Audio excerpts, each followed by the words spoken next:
عدة كلمة على أساس ألقيها، لكن المناسبة أكبر حقيقة الأمر. طريق عثمان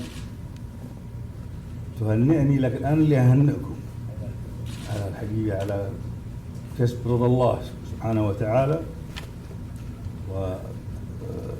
وتنظيم هذا الحدث الهام بالشكل المطلوب، رضاء ولي الأمر، رضاء مواطنين.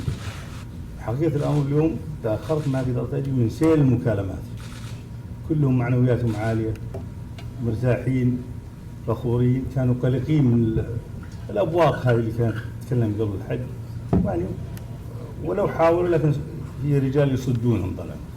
فالآن ما عندي الحقيقة كلمة أقولها إلا هنيئا لكم هذا الإنجاز.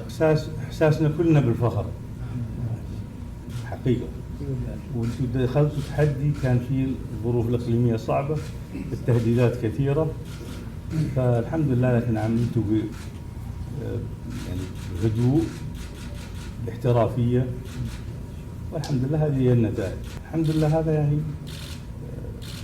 شرف خادم الحرمين دائما يفتخر بلقب خادم الحرمين.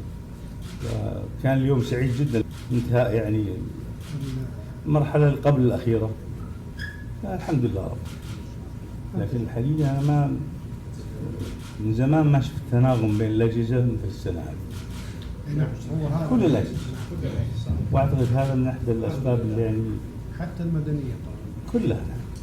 والآن عرف بما يدعو مجال للشك أسس النجاح هي التناغم، العمل، التنسيق يعني الجيد، أن نشعر كلنا جهاز واحد. فالحمد لله رب العالمين.